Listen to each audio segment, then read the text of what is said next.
السلام عليكم ورحمة الله وبركاته. الحمد لله والصلاة والسلام على سيدنا محمد وعلى آله وأصحابه ومن تبعهم بإحسان إلى يوم الدين. أما بعد, tupo katika kuendeleza kisa cha sahaba wa mtume Muhammad sallallahu alayhi wasallam ambaye anaitwa Anas bin Malik al-Ansari, na sisi tuliishia katika sehemu ambayo kwamba bwana mtume Muhammad sallallahu alayhi wasallam ameijiwa na ugeni wa mama mmoja anaitwa Al-Ghumaisau ambaye kwamba ni mama yake Anas bin Malik, na akasema kumwambia mtume Muhammad sallallahu alayhi wasallam kuwa hakujabaki katika mji huu wa Madina mtu yoyote isipokuwa amekuja kukupa zawadi, na mimi kutokana na hali yangu duni niliyokuwa nayo, hali yangu ambayo kwamba ni dhaifu mno, sijapata chochote cha kukupa mtume Muhammad sallallahu alayhi wasallam. Kwa hiyo ninakuomba umchukue huyu mtoto wako ili awe ni mtumishi wako, aweze kukutumikia kivyovyote vile unavyohitajia, kwani wewe ni mtukufu kwetu sisi, wewe ni kiongozi kwetu sisi, wewe umekuja kutufundisha ustaarabu katika hii dunia na ndani ya mji wetu.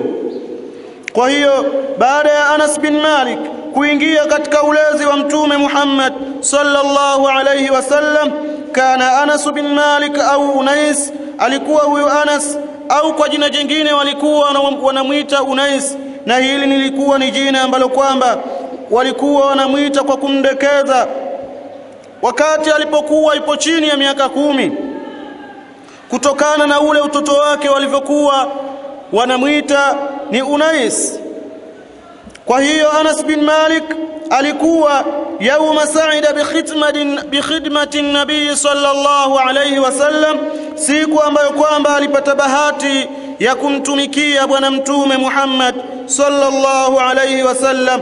Wazalla yaishu fi kanafihi, aliendelea anaishi katika eneo au himaya ya mtume Muhammad wa riayatihi, na katika ulinzi wake na katika machungo yake mtume Muhammad sallallahu alayhi wasallam, ila an lahiqa an-nabiyul karim, mpaka pale alipokutana mtume Muhammad sallallahu alayhi wasallam birrafiqil a'la, na yule rafiki wa juu ambaye ni tabaraka wa taala. Kwa maana hapa mtume aliendelea kumlea Anas bin Malik mpaka pale alipokufa.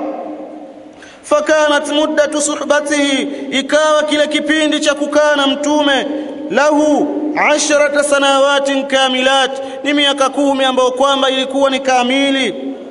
Nahala fiha, ndani ya miaka hiyo 10 alikunywa min hadaihi, uongofu wa bwana mtume Muhammad sallallahu alayhi wasallam, ma zaka bihi nafsahu, hali ambayo kwamba nafsi yake ilitakasika. Wawaa min hadithihi, na Anas akahifadhi katika hadithi za mtume Muhammad ma mala bihi sadrahu, kiasi ambacho hadithi hizo zilijaza moyo wake. Wa arafa min ahwalihi, kwa kule kukana mtume Muhammad sallallahu alayhi wasallam alijua hali za mtume, wa akhbarihi, na akafahamu habari za mtume mbalimbali, wa asrarihi, na pia akazifahamu siri za bwana mtume Muhammad, wa shamailihi, na pia akayafahamu yale matendo yaliyokuwa ni mazuri ya mtume Muhammad sallallahu alayhi wasallam, ma lam ya'rifu ahadun siwahu, kiasi ambacho kwamba hakuna yoyote aliyefahamu matendo hayo, aliyezifahamu habari hizo, aliyezifahamu siri hizo isipokuwa yeye Anas bin Malik. Hii ni sharafu na utukufu ambao kwamba Anas bin Malik aliupata wakati yupo katika ulezi wa bwana mtume Muhammad sallallahu alayhi wasallam. Kwa hakika sahaba huyu alikuwa katika malezi yaliyokuwa bora, alikuwa ndani ya malezi ya yule ambaye kwamba ni bora wa viumbe vya Allah tabaraka wa taala, mtume ambaye Allah subhanahu wa ta'ala anamsifu na anamuelezea kwa kusema kuwa laqad kana fi rasulillahi uswatun hasana, hakika imekuwa kwa yule mtu ambaye kwamba anataka kufanya kiigizo, basi mtume Muhammad ni kiigizo kilichokuwa bora mno kuliko viigizo vyote.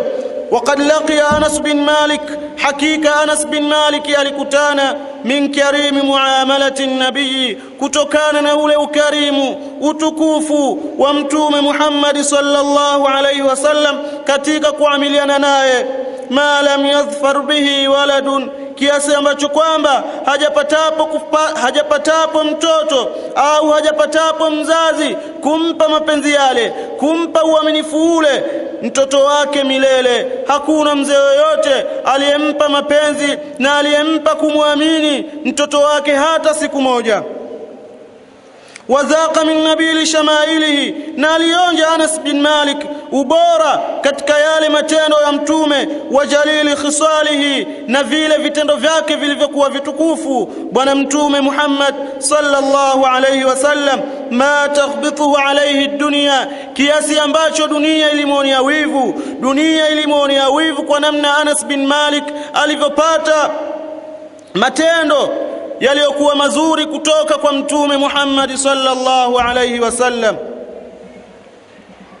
Ikiwa sisi tunafahamu hivyo, kwa nini tusimwachie mwenyewe Anas bin Malik atusimulie habari yake, atusimulie hadithi yake pale alipokuwa katika ulezi, katika kuchungwa na mtume Muhammad sallallahu alayhi wasallam, atuelezee baadhi ya historia hii ambayo kwamba ni yenye kutoa mwangaza min hadhihi almuamalati alkarima, katika huu muamala uliokuwa mtukufu, allati muamala ambao laqiyaha fi rihabi nabii samhi, alikutana nao katika eneo la mtume ambaye kwamba ni mpole mno, alkarim, aliyokuwa mkarimu kushinda watu wote sallallahu alayhi wasallam. Huyu ni mtume Muhammad sallallahu alayhi wasallam.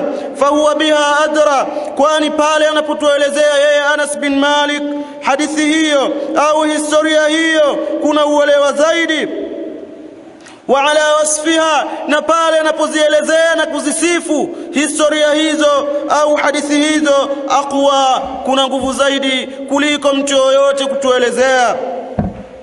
Qala Anas bin Malik, siku moja alisema Anas bin Malik katika kuelezea namna gani mtume aliishi na yeye, katika kuelezea namna gani mtume alikuwa na ukarimu kwa watoto wadogo, alikuwa na ukarimu kwa kila hali na tabaka ya watu.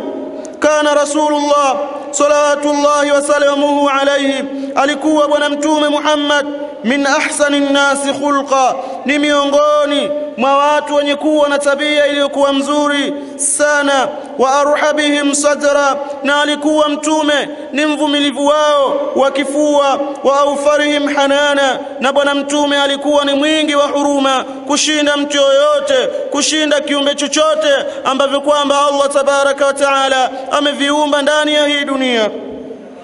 Hii yote yalikuwa ni malezi ambayo kwamba bwana mtume Muhammad sallallahu alayhi wasallam anaulea umma huu, na sisi ikiwa ni wafuasi wake tunamwamini mtume Muhammad sallallahu alayhi wasallam, tunahitajika tuchukue mafundisho haya, tuvichukue vitendo hivi ambavyo kwamba mtume Muhammad sallallahu alayhi wasallam alikuwa navyo, alikuwa anapambika navyo, alikuwa anaonekana navyo. Inakuwa ni ajabu mno mtu kujiita yeye ni Muislamu, swala tano yeye na azkari, lakini anaonekana matendo yake hayapo katika ule mwongozo wa mtume Muhammad sallallahu alayhi wasallam, hasa katika wale watu ambao kwamba anakaa nao ndani mwake.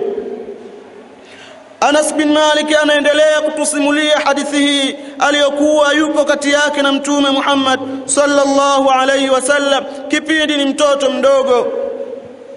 Anasema faqad arsalani yawman, siku moja mtume alinituma, lihajatin, kwa ajili ya shida, kwa ajili ya haja aliyokuwa nayo. Fakharajtu, mimi nikatoka kuelekea katika kule alikonituma. Waqasadtu subyanan, wakati ananituma mimi nilikuwa nimeshakusudia watoto, yalabuna fi suq, waliokuwa wanacheza katika masoko, lialaba maahum, ili na mimi nipate kucheza na wao, nikiwa wakati huo ni mtoto mdogo, na kama tunavyofahamu watoto hali zao kama zilivyo.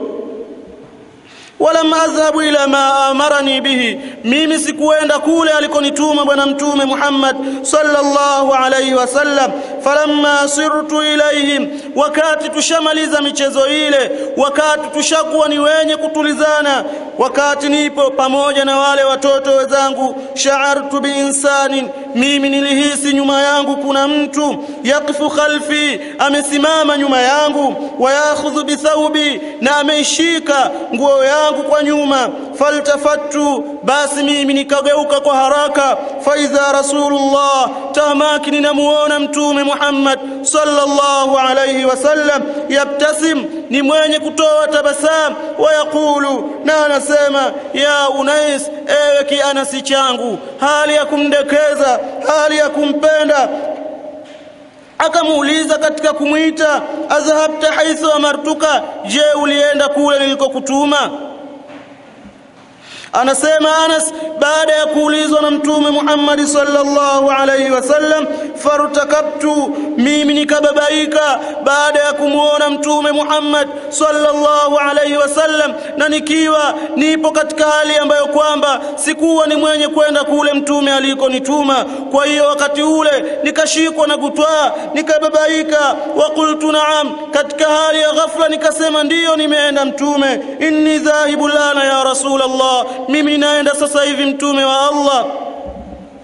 Hali hii ilikuwepo kati ya Anas na mtume Muhammad sallallahu alayhi wasallam, hali ambayo kwamba lau kama tutaingiza katika akili yetu basi tutajua mtume Muhammad sallallahu alayhi wasallam alikuwa ni mlezi bora, alikuwa ni mfundishaji ambaye kwamba ana vigezo, ana hatua za kufundisha umma huu namna gani ya kukaa na watu rika tofauti tofauti. Ukikaa na mtoto mdogo ukae namna gani, ukikaa na mtu wakati ukae namna gani, ukikaa na mzee ukae na namna gani. Kwa hiyo Anas bin Malik kwa maelezo haya anatufundisha bwana mtume Muhammad sallallahu alayhi wasallam siku moja alimtuma katika haja yake, lakini ikatokezea yeye hakuenda, lakini baadaye mtume akamfuata kule alipokuwa anacheza na watoto wenzake. Baada ya kufika katika sehemu ile, Anas bin Malik radhiyallahu anhu kwa ghafla akamuona mtume Muhammad sallallahu alayhi wasallam,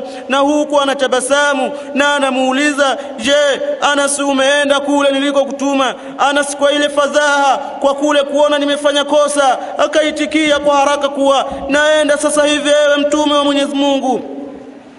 Tumsikilize Anas bin Malik namna gani aliyapata mapenzi kutoka kwa mtume Muhammad sallallahu alayhi wasallam. Wallahi, Anas anasema, ninaapa kwa jina la Allah muumba mbingu na ardhi, mwenye kumiliki ulimwengu wote, laqad khadimtuhu, hakika mimi nilimtumikia mtume Muhammad 10 sinina, miaka 10. Fama qala li shay'in, hakupata kunambia jambo lolote, sanaatuhu, nililolifanya mimi, nililolitenda mimi. Lima sanaatuhu, kwa nini jambo hili umelifanya Anas? Kwa nini umefanya hivi wewe Anas? Mtume Muhammad sallallahu alayhi wasallam haikutokea hata siku moja kumuuliza Anas bin Malik kwa jambo ambalo kwamba Anas kalitenda kwa khiari yake. Kwa nini Anas umefanya? Mbona umefanya jambo ambalo kwamba mimi sijalipenda? Hii ni tabia ya mtume Muhammad sallallahu alayhi wasallam katika kuwalea watoto na kutufundisha sisi namna gani tunaweza kukaa na watoto. Si kila wakati watoto tunawakaripia, si kila wakati watoto tunawapiga, na si kila wakati watoto tunawaona ni watu ambao kwamba hawana akili, bali ni watoto ambao kwamba wanahitajika wapate mafundisho yaliyokuwa bora, ambayo kwamba mafundisho yale watakuwa nayo na wataishi nayo katika maisha yao, na wao kuja kuwalea watoto wao kwa yale mafundisho tuliyowapa sisi wazazi. Kwa hakika Anas bin Malik anaeleza muamala huu na mtume Muhammad sallallahu alayhi wasallam, wala li shay'in, wala mimi sijapatapo kuliachia jambo, sijapatapo kutolifanya jambo, taraktuhu, nikaliacha jambo lile kwa maksudi. Mtume akaja akanambia, lima taraktuhu, kwa nini Anas jambo hili hukulifanya wewe umeliacha? Mtume hakuwa namna hiyo, akiona jambo yeye mimi sijalifanya basi yeye analitenda jambo lile pasi na kuniuliza kwa nini mimi sikulifanya jambo lile. Huu na haya ni mafundisho ambayo kwamba Anas bin Malik anachukua kwa Mtume Muhammad sallallahu alaihi wasallam, na yeye ikiwa ni kama sahaba ambao kwamba sahaba kwa sisi Waislamu ni kama nyota, na tukitaka tuongoke basi tuwafate wao, na yeye anatuelezea sisi ili na sisi tuwe katika mwongozo huo. Na ikiwa wewe ni mzazi wa Kiislamu, basi muamala kama huu Mtume Muhammad sallallahu alaihi wasallam aliyompa Anas bin Malik unahitajika na wewe ufate, ili uwe katika miongoni mwa wale walioyachukua mafunzo haya kutoka kwa Mtume Muhammad sallallahu alaihi wasallam. وكان الرسول صلوات الله وسلامه عليه, na alikuwa bwana Mtume Muhammad idha nada Anasan, pale anapomwita Anas, sagharahu, anamfanya ni mdogo, hamwiti kwa hali ya ukubwa, tahabbuban, hii ni kule kumpenda, wa tadlilan, na kumdekeza, fataratan yunadihi, wakati mwingine alikuwa anamwita ewe ya Unais, ewe kianasi changu, kana kwamba ni kitoto kidogo hivi, kana kwamba hakina thamani hivi, lakini la, bali huku ilikuwa ni kumpenda na kumdekeza na kumuona huyu ni mtoto bora mno, na kumuona huyu anahitajika apewe mapenzi ambayo kwamba yanastahiki kumpa mtoto wake. Kwa hiyo na wakati mwingine alikuwa anamuita ya bunayya, ewe kitoto changu kipenzi. Yote haya ni kumuoneshea Anas bin Malik namna gani upo katika eneo ambalo kwamba ni bora, eneo ambalo kwamba umma wote unahitajika ujifunze kupitia eneo hili ambalo kwamba mimi ninakulea wewe Anas bin Malik. Wakana yughdiqu alayhi, na alikuwa Mtume anammiminia Anas bin Malik min nasaihihi, miongoni mwa nasaha zake, wa mawaidhihi, na miongoni mwa mawaidha ambayo kwamba alikuwa anampa, ma malaa qalbuhu, kiasi ambacho moyo wake ukajaa mawaidha hayo, wa malaka lubbahu, na akili yake ikamiliki mawaidha yale na nasaha zile. Min dhalika qawluhu lahu, miongoni mwa nasaha hizo alizokuwa anazitoa Mtume Muhammad sallallahu alaihi wasallam kwa Anas bin Malik ni pale siku moja alipomwambia, ya bunayya, ewe mtoto wangu kipenzi, in qadarta, ukiweza wewe, an tusbiha, kuamka asubuhi, wa tumsia, na kufika katika muda wa jioni, walaysa fi qalbika ghishun, na huna katika moyo wako jambo la uongo, jambo la kufanya ghushi, jambo ambalo kwamba halihitajiki katika sheria hii ya Kiislamu. Li ahadin, hujamuongopea mtu aina yoyote katika siku hiyo, toka asubuhi mpaka jioni, hukuwahi kuzungumza neno la uongo. Huna tabia hii ambayo kwamba ni chafu kwa Muislamu kuwa nayo. Fafal, basi mtoto wangu ninakuomba ufanye namna hiyo, usiwe ni mwenye kusema uongo. Ya bunayya, ewe kitoto changu, inna dhalika min sunnati, hakika kukuwa mtu mkweli, kujilazimisha katika ukweli na kujiweka mbali na uongo, ni miongoni mwa mwenendo wangu, ni miongoni mwa mafundisho ambayo kwamba mimi mtume wako ninayatoa.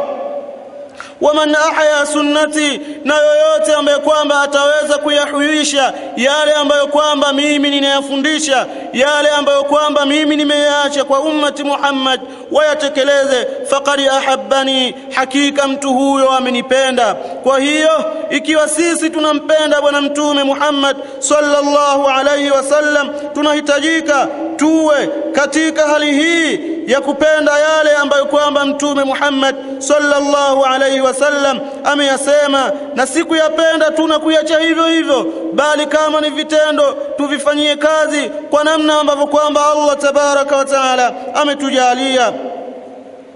Waman ahabbani, na yoyote ambaye kwamba atanipenda Anas, kana ma'i fil janna, mtu huyo atakuwa na mimi ndani ya pepo. Ya bunayya, ewe mtoto wangu kipenzi, idha dakhalta ala ahlika, utakapoingia katika nyumba yako na ukamkuta mke wako, fasallim, basi toa salamu, yakun baraka, swala hilo la kutoa salamu inakuwa ni baraka, alaika, juu yako, wa ala ahli baitika, na kwa watu wa nyumbani mwako. Hizi ni miongoni mwa nasaha ambazo kwamba bwana Mtume Muhammad sallallahu alaihi wasallam alikuwa anampa Anas bin Malik, na sisi ni mafundisho ambayo kwamba tunayapata ili tuweze kuwa nayo mafundisho haya katika maisha yetu yote. Hapa tunapata mafundisho makubwa mno kuwa hata mtoto mdogo unahitajika wewe kumpa nasaha, kumweleza yale ambayo kwamba yanafaa na umkataze yale ambayo kwamba yanafaa kujiweka mbali nayo. Yanahitajika mtu kujiweka mbali nayo, asiyatende mambo hayo, ili mtoto huyu akulie katika msingi ambao kwamba ni mzuri, msingi wa kumtambua Allah tabaraka wa taala, msingi wa kujua mafundisho ya Allah tabaraka wa taala, ili aweze kuyatenda kama inahitajika yatendwe, na aweze kujiepusha ikiwa inahitajika ajiepushe nayo. Wote au haya yote ni mafundisho ya bwana mtume Muhammad sallallahu alayhi wasallam kwa Anas bin Malik wakati alipokuwa anamlea. Biidhnillah taala tutaendelea katika sehemu nyingine, tuende kidogo kidogo, ili faida hii, ili historia hizi za waja wema hawa waliopita tupate kuzifahamu kwa namna ambavyo kwamba Allah tabaraka wa taala ametujalia. Wa sallallahu ala sayyidina Muhammad wa ala alihi wa sahbihi wa sallam.